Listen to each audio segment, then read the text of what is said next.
Hi everyone, welcome to Willow's Whimsy. Thanks so much for stopping by.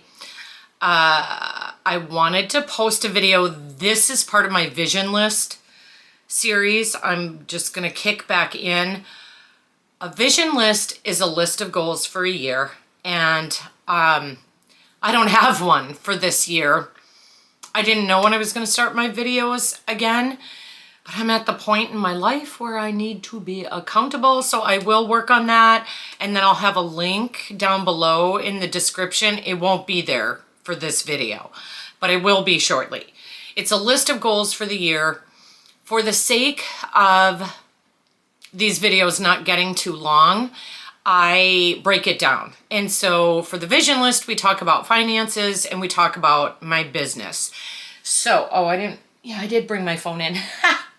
And so I'm going to set this for 15 minutes because I don't expect anyone to sit there and listen to me blab for longer than that. We can always catch up next time. Okay.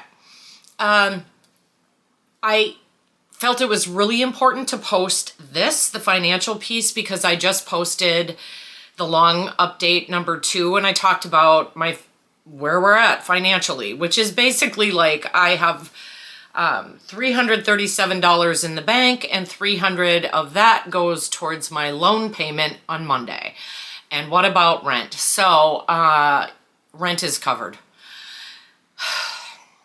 One of the most important pieces this time through everything has been that I don't ask for help.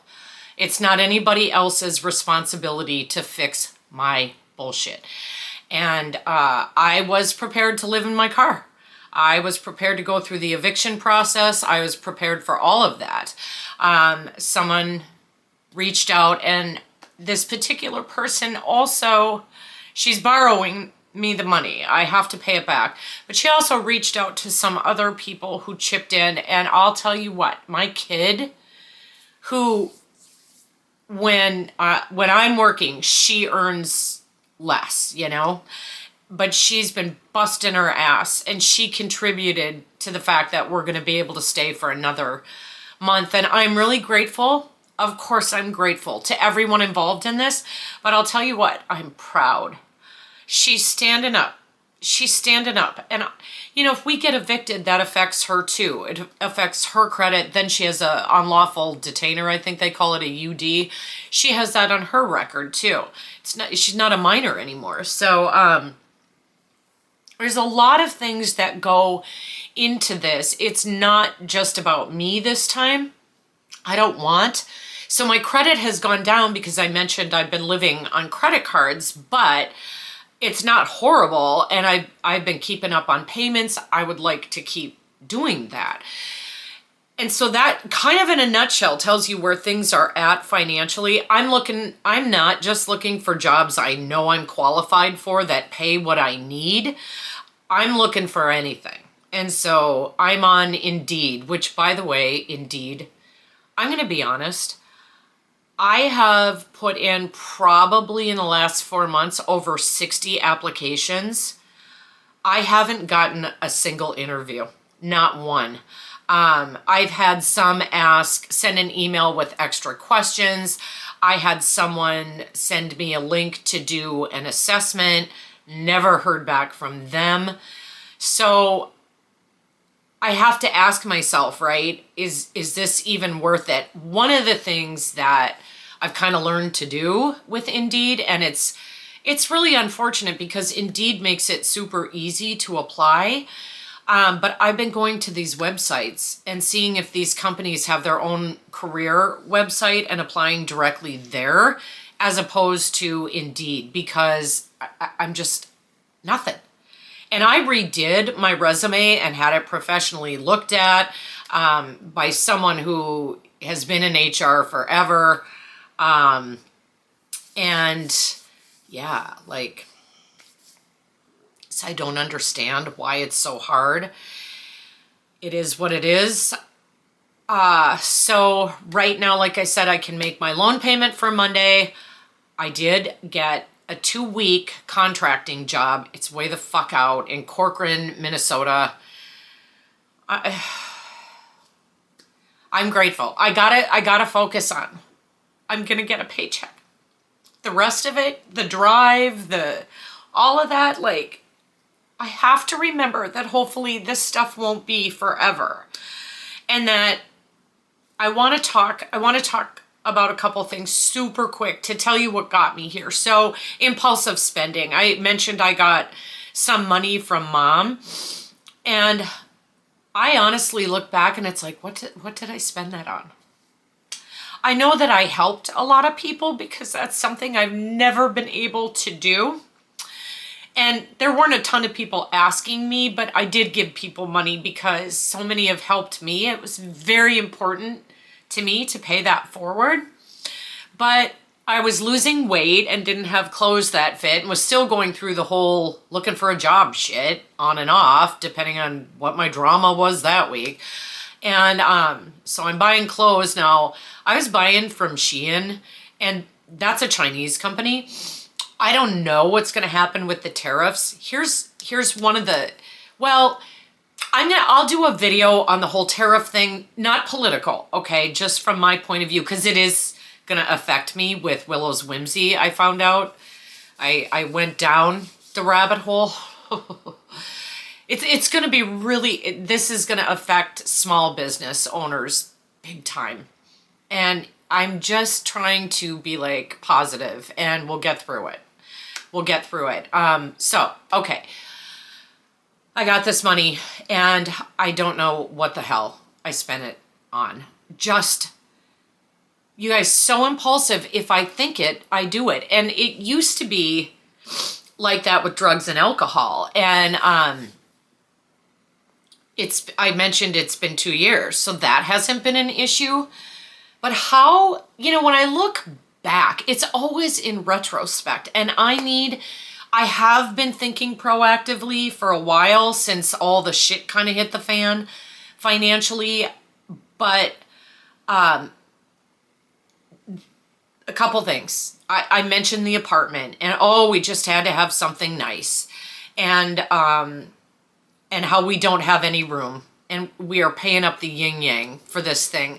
Rents, I think this is throughout the country, but here in Minnesota for sure, oh my God. It is unbelievable. It used to be a single person could make a wage where they could have a 1-bedroom apartment on their own and still be able to pay their bills and pay for food and gas and budget. That is not the case in Minnesota. The housing market, my daughter and my son-in-law, they both work. They make a generous income. They're not rich, middle class still, right? Supposedly. They can't buy a house, you guys. It's unbelievable. And I don't want to go on a big rant about that. I digress sometimes. Bear with me. ADHD. The point is, so then I took out a loan. I mentioned that too. When we moved in here, I knew I could afford everything. And I had that job at the nursing home that I talked about.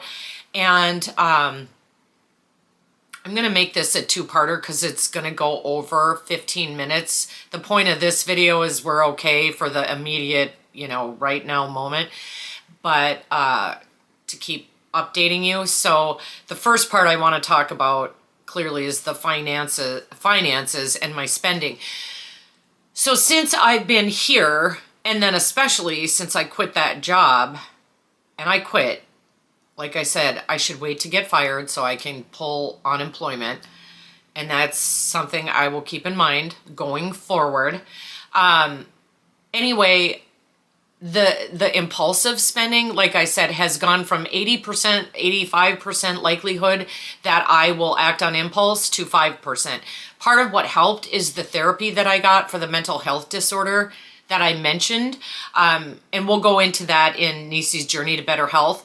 And that might be a couple videos as well, because I want to explain it really well so people aren't scared of me and like, oh my God. Go ahead. Be scared. My bark is way worse than my bite, I promise. So having gone through 6 months of a 1-year suggested therapy, it's called DBT, dialectal behavioral therapy.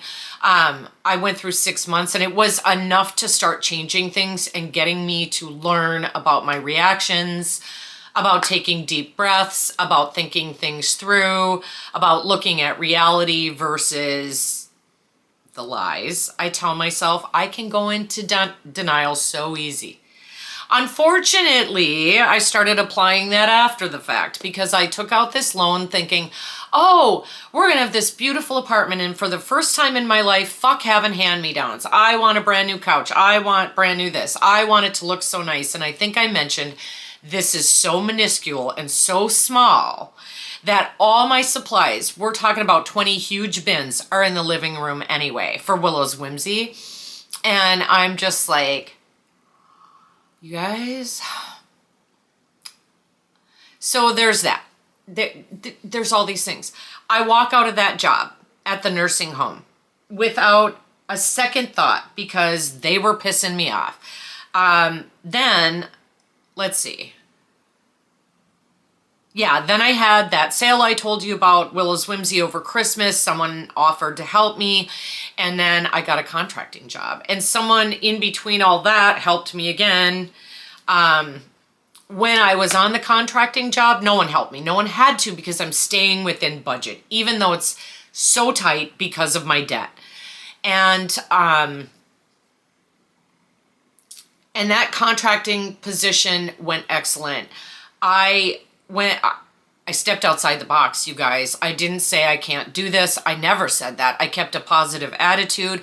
I kicked so much ass at that job. It was supposed to last 3 months. It lasted 6 weeks, and I was fucked after that. Now, they did find me another job immediately.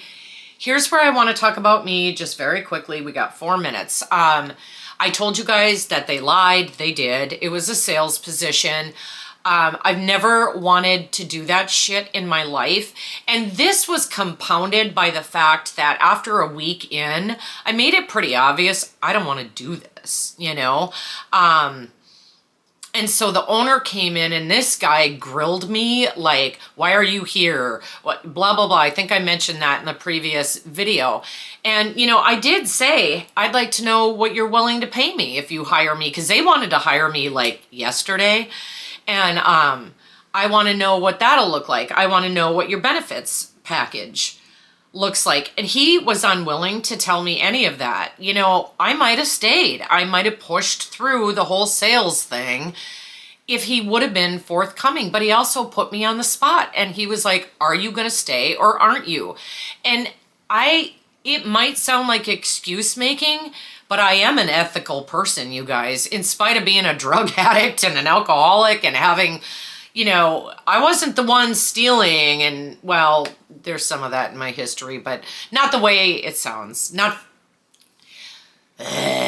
Sometimes I just digress. Ethically, I was like, can I look this guy in the eye and lie to him? That was hard. He was like in my grill, you know, just interrogating me. I talked to my sister and, you know, she said, you could have stayed. There was no obligation. So maybe I shouldn't have said anything to anyone. I should have sucked it up and done the sales. And then when they offered me the position, said, no, thank you. I'm not interested. Like I think I have to throw ethics in some respects to the wind, because this one did throw me. This was part of my self-righteous indignation. They lied. How could they do that? Yada, yada, yada. This guy had this attitude, like the way he came at me, like all of that was valid. It really was. And then the unethical part is, had I not said anything at all and just played the game, and then when they said, okay, we're going to hire you, said, no, fuck you. I don't know, you guys. I really get tripped up on that shit, but going into, because I want to, what was I going to talk about for going forward? Let's stop this. I'm going to stop this video here because I just kind of want to make you aware of the problems, and I kind of want to make you aware of, I guess in this next video, and I'll post these once a day. I won't do 2 videos a day because that's confusing, and I think that